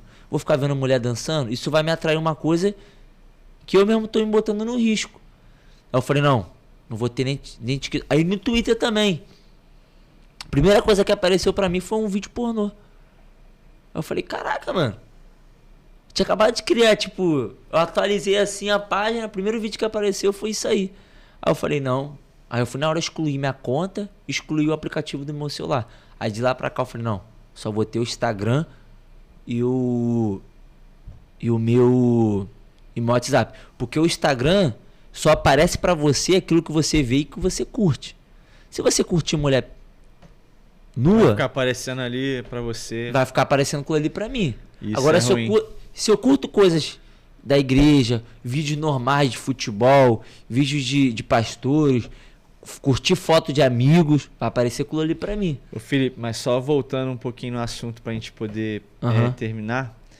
Em relação às dificuldades, você uma vez contou pra mim sobre um clube que você tava, às vezes não ter feijão, só ter feijão e macarrão pra comer. Não tinha feijão não, pastor. Tinha feijão não? Era só arroz e macarrão. Nossa. Ser um pedaço de carne, comida seca. E aí eu falei, caraca, o que eu tô fazendo aqui, mano? E aí eu não falava pros meus pais o que estava acontecendo lá, porque eu não queria deixar eles preocupados. Entendi. E aí minha mãe, e aí filho, como é que tá? Eu, mãe, tá tudo bem. E aí eu fiquei lá 2 anos. 2 anos. Meu primeiro ano, minha mãe não sabia o que estava acontecendo. Aí quando eu cheguei em casa, final de ano, em dezembro, minha mãe me buscou no aeroporto. Aí eu lembro que eu dormi no carro. Quando eu cheguei em casa, a primeira coisa que eu falei, vou na geladeira. Meu irmão, eu comi foi tudo. Aí minha mãe é psicóloga, né? Óbvio. Ela me chamou no canto, me botou no sofá. Filho, o que tá acontecendo? Você tá comendo igual um doido, desesperado. A gente fez um churrasco que você comeu de uma forma que você nunca comeu. Aí eu fui me abrir. Minha mãe, você tá passando fome? Eu falei, ah, mãe, lá o clube é um pouco carente.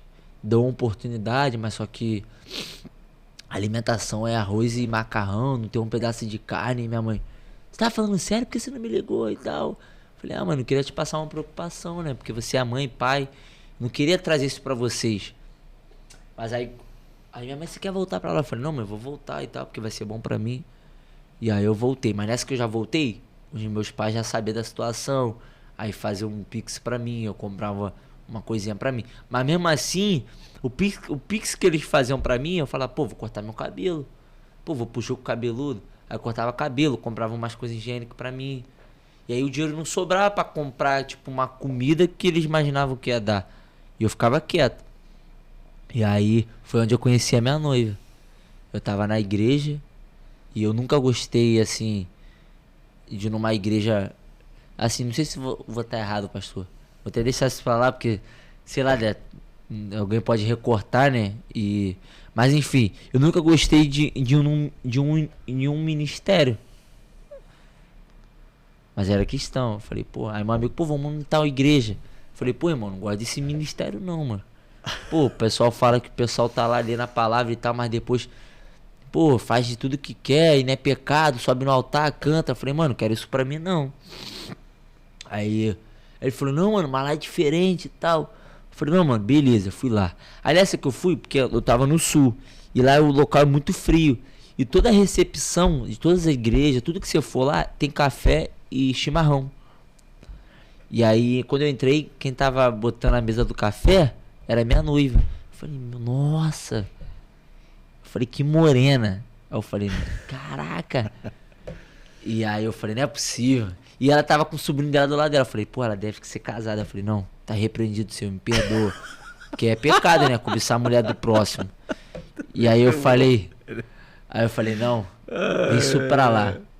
Achou que era o filho dela? Pensei que era filho dela. Tá certo, sabia? Eu não sabia, né? Aí pediu perdão. Aí eu cheguei assim nela, falei, moça, mó sorrisão, né? Falei, moça, boa noite, tudo bem? Pô, posso tomar um café e tal? Ela, não, pode ficar à vontade e tal. E eu olhando ela, né? Eu falei, nossa. Aí a criança do lado dela, fui e parei, que eu me liguei que... Eu falei, não, ela é casada. Aí nisso que a gente foi se conhecendo, aí eu fui numa célula. Que a igreja lá também era visão em célula. E aí nessa que eu cheguei na célula, ela tava. Aí eu tava sentado, aí ela pra mim, nossa, você é grandão. Eu falei, ela quer assunto. Eu já pensando, né? Eu falei, ela quer assunto. E aí a gente foi se conhecendo e tal. Aí um certo dia, eu fiquei com quase pneumonia lá. Ela é muito frio. E o quarto era tudo encimentado. Não tinha tinta, não tinha nada. Então era muito frio. Quando era frio, era frio. Quando era calor, era calor. A parede era muito gelada, muito gelada. Eu fiquei resfriado. Aí eu fiquei uma semana sem treinar. E eu não fui pros cultos. E aí quem me seguiu no Instagram e mandou mensagem, ela não assistia a tua falta. Eu falei, tô doente e tal. E ela pra mim, tu tá sem remédio? Eu falei, pô, não comprei remédio não. E eu não falei pra ela que tava sem dinheiro, né? Aí ela, tá bom. Aí logo em seguida ela falou, mandei a farmácia. Assim, a gente não tinha nada, nenhum compromisso. Ela falou, mandei a farmácia vai entregar remédio pra você aí. Eu falei, tá, mas quanto é que deu? Ela, não, já paguei. Eu falei, pô, alguma coisa estranha. Aí eu fui, recebi, né? Fiquei felizão. Falei, caraca, mané. Beleza. Aí nisso que eu melhorei, aí eu comecei a orar, né? Eu falei, pô, Deus, se for ela que o Senhor separou pra mim, que eu possa viver algo que eu nunca vivi na minha vida. Que ela possa fazer algo muito marcante, assim, que nenhuma mulher nunca fez pra mim. E aí logo em seguida eu tava treinando no clube e eu tava me posicionando. Não sei se tu lembra, pastor, que eu tava fazendo célula. E aí o treinador me chamou e falou assim, se tu continuar fazendo culto aqui, tu não vai ser mais titular. Porque lá no sul, a maioria das pessoas é tudo macumbeiro, de outra religião, corta bicho, faz essas coisas. Sangue. E aí eu fui e falei assim, não, pô, beleza. Aí eu continuei fazendo célula. Até o Leandro Castan gravou um vídeo na época. Os meninos ficaram tudo felizes. Não sei se tu lembra, pastor, que eu te pedi e tal. Eu lembro. E aí foram me sacaram, fiquei alguns jogos sem jogar. E orando, eu falei, pô, Deus, não é possível, pai. Pô, eu me posicionei, eu tô aqui largado. E aí logo em seguida eles me botaram. Aí era num clássico. Se a gente ganhasse aquele jogo ali, a gente ia pras quartas de finais. E aí o treinador falou, ó, o zagueiro se machucou, vou ter que te botar, Carioca. Infelizmente. Ele falou assim, felizmente. Eu falei, cara, porque meu apelido era Carioca, né? Felizmente ou infelizmente? Infelizmente. Infelizmente. Isso, tipo assim, pô, eu não queria te colocar. Entendi. Pô, me senti mal. Eu falei, caraca, mano, treinador. Perseguição, né? É, né? Querendo me abalar, né? Eu falei, não, beleza, treinador, tá tranquilo. Tô pronto. E aí eu joguei esse jogo em estádio lotado, que foi um clássico da cidade, que foi Rio Grande versus Rio Ostrense. Esse time que eu estava era o mais antigo do Brasil, de 1900. E aí eu fui e a gente ganhou esse jogo. Aí nessa que se ganhou, e ela tava no jogo. Ela já tava indo nos jogos, eu mesmo no banco, ela ia nos jogos. Tinha lugares que a gente viajava, pastor. Eu olhava pra arquibancada, quem tava na arquibancada? Ela me abraçava, ela, calma, cara. Vai chegar teu momento. Assim, eu ficava assim, caraca, mano. E eu não pagava passagem, nada não. Ela viajava, ela ia... Você já tava namorando? Não tava namorando, não. Não? Só orando, nessa época a gente já tava orando, mas sem beijo, sem nada. E ela falou pra mim, ó, o homem que eu for beijar vai ser o homem que eu vou casar. E eu, caraca, mané. Eu falei, essa mulher tá me enrolando. Responsa, hein? É, eu pensando, né? Porque eu nunca tinha vivido isso. Eu falei, pô, ela tá me enrolando. Eu falei, pô, e os meus amigos, ó, tu tá sendo bobo. Tu tá... Porque tu sabe como é que é homem, né? Querendo já botar coisa na minha cabeça. E ela, todo jogo que eu ia, ela tava. Aí era uma viagem de meia hora, de 1 hora. Pô, 1 hora, pastor.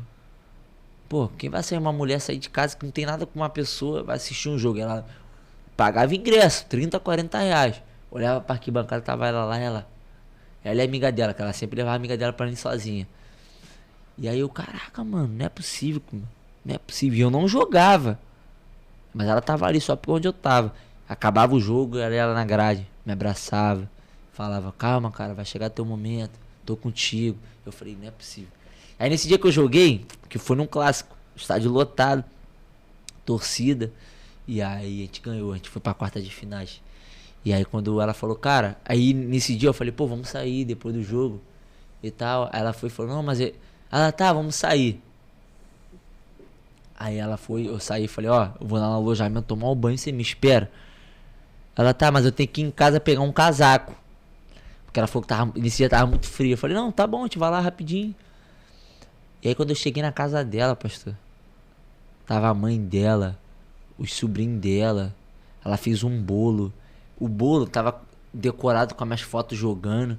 Parecia aniversário meu, pô. Eu, que isso, cara? Aí champanhe sem álcool, só pra comemorar. Eu, que isso, cara? Parecia, tipo assim, meu aniversário, mano. Mas eu creio que ela tava sentindo o que eu tava sentindo. Tipo assim, pô, longe da minha família, não tava jogando. E ela tava sentindo o que eu tava passando. Eu sempre compartilhava pra ela, pô, tô me sentindo mal de não estar jogando. E aí foi tipo uma festa, mano. E eu falei, cara, aí passou uma semana, eu falei, não, vou pedir ela em namoro, pô. Aí eu pedi ela em namoro. Eu falei, não, pô, não vou perder essa oportunidade, porque hoje em dia é difícil. Agora tão noivos, né? E vão casar. Em nome de Jesus. Amém? Ano que vem. Quer deixar um recado pra galera aí? Mandar um beijo, né, pra minha família, pra minha mãe, pro meu pai. Mandar um beijo pra minha noiva, o nome dela é Camila. Dizer que eu a amo muito. Estou com saudade, né, porque ela é de Santa Catarina. Na época eu conheci ela tava no sul. Agora ela se mudou, tá em Santa Catarina, bate uma cidade muito grande. E mandar um abraço para todos os meus amigos, que eu vou compartilhar esse vídeo aí também. E é isso, pastor. Agradecer também a você. Agradecer a minha igreja Atitude, que é onde me acolheu, onde eu tô aprendendo muitas coisas até hoje. Agradecer o pessoal também do estúdio aí, já indico. Um ambiente muito gostoso. E é isso, pastor. Amém? Amém. Então, galera, está aqui com a lenda, Felipe Salles. Amém. Amém, Filipão? Amém. Creio que você vai viver coisas incríveis em Deus, irmão. Permanece firme no propósito, guarda o coração. Amém. E a gente sempre fala de dar o melhor, né? Fazer com excelência. Tem muita gente que quer chegar, mas não quer realmente se dedicar para aquele propósito ali se realizar. Não, e às vezes o deserto é aquilo, né, pastor? Tem um período do deserto. E tem muitas pessoas que desistem no meio do caminho. Às vezes a bênção tá aqui, a porta já tá abrindo, a pessoa vai e desiste, porque não consegue suportar o processo. Perseverar, né? Então, assim, o que eu posso falar, cara, manter firme, mano. A oportunidade, ela vai vir pra todo mundo. Porém, ei, tu vai estar pronto? Eu sei que em qualquer momento vai vir uma oportunidade pra mim, pastor. Amém. Porque a vida nem é só no futebol, é na faculdade, em qualquer área da nossa vida. Entendeu? A oportunidade, ela vem pra todo mundo. Mas a gente tem que estar pronto. Igual hoje eu tô me preparando, porque eu sei que a minha oportunidade vai chegar. E quando ela chegar, eu vou agarrar ela e dali eu vou... Entendeu? Amém, Filipão. E a gente crê nisso. E vocês ouviram aí uma história aí de superação, de transformação, de que realmente existe solução para qualquer pessoa. Amém. E a gente sabe que Jesus, ele pode transformar o nosso ser e mudar a nossa vida. E você é um testemunho vivo disso. Então, galera, não se esquece de se inscrever no canal, dar o joinha aí, compartilhar esse vídeo. Amém? E ó, Chores Cash, vamos avançar aí para a glória de Deus. Fiquem na paz, que Deus abençoe. Amém? Amém.